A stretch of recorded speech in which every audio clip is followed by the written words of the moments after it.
சந்திப்பதிலே நான் மிக்க மகிழ்ச்சி அடைகிறேன்.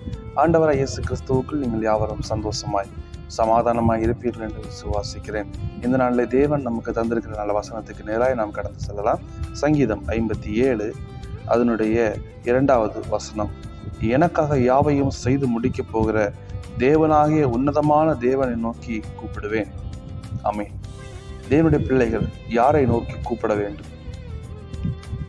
எந்த சூழ்நிலையிலும், எப்பேற்பட்ட நிலைமையிலையும் யாரை நோக்கி கூப்பிட வேண்டும் என்று இந்த இடத்துல காணப்படுகிறது.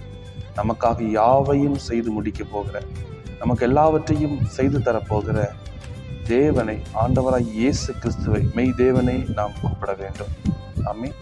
ஒரு நெருக்கம் உண்டாகும் போது, ஒரு போராட்டம் உண்டாகும் போது, ஒரு மன தளர்வு, ஒரு நிம்மதியற்ற நிலைமை, ஒரு சோர்வு உண்டாகும் போது உலகம் சொல்லும், உனக்கு தான் கூப்பிட யாருமே இல்லையே, நீ யாரை நோக்கி உதவி கேட்பாய், யாரிடத்திலிருந்து உனக்கு ஒத்தாசை உண்டாகும், யாருடைய கரத்தை நீ எதிர்பார்ப்பாய், யாரிடத்திலிருந்து உனக்கு பலன் உண்டாகும், யாரை நோக்கி நீ விண்ணப்பம் செய்வாய், யார் உன்னை காப்பாற்ற முடியும் என்று உலகம் நகைக்கும் போது ஆண்டவருடைய வசனம் சொல்கிறது, நாம் யாரை நோக்கி கூப்பிட வேண்டும் என்றால் ஆண்டவராய் இயேசு கிறிஸ்து.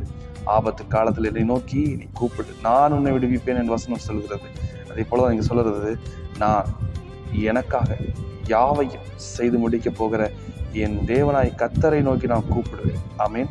இந்த நாளிலேயும் உதவிக்காக, அநேக விதமான காரியங்களுக்காக நான் யாரை நோக்கி, யாரிடத்திலே உதவி கேட்பேன், யாரிடத்திலே என்னுடைய பிரச்சனைகளை கூறுவேன், யாரிடத்திலிருந்து எனக்கு ஒரு சமாதானம் உண்டாகும், யாரிடத்திலிருந்து ஒரு நிம்மதி உண்டாகும், யாரிடத்திலிருந்து ஒரு ஆச்சரியமான, அற்புதமான, பயங்கரமான காரியம் என்னுடைய வாழ்க்கையில் நடைபெறும் என்று நீங்கள் எதிர்பார்த்து கொண்டிருந்தால் நீங்கள் கூப்பிட வேண்டியது நம்முடைய ஆண்டவராய் இயேசு கிறிஸ்துவை.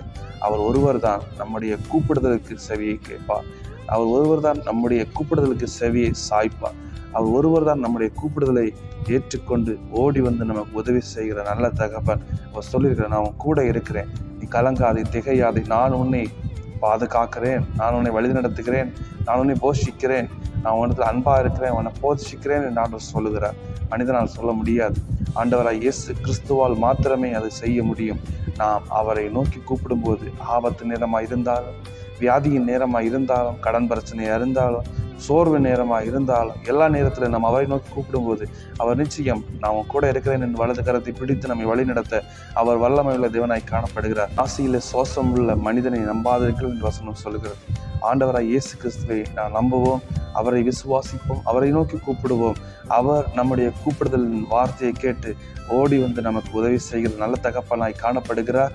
அவரை மாத்திரம் நம்ம கூப்பிடுவோம். நமக்கு ஒத்தாசை அவரிடத்திலிருந்து மாத்திரம் தான் வரும். இந்த நாளிலும் நீங்கள் யாரை நோக்கி பார்க்கணும், யாரிடத்திலே உதவி கேட்கணும் என்று திகைத்து போயிருந்தால் நீங்கள் கூப்பிட வேண்டியது ஆண்டவராய் இயேசு கிறிஸ்துவை. இதனாலே இந்த நேரத்தில் நீங்கள் கூப்பிடுங்கள். நிச்சயம் தேவன் உங்களுக்கான பதிலை, உங்களுடைய வாழ்க்கையில என்ன செய்யணுமோ அதை அவர் செய்து முடிப்பார். அற்புதம், அதிசயத்தை நீங்கள் காண்பீர்கள். ஆமென்.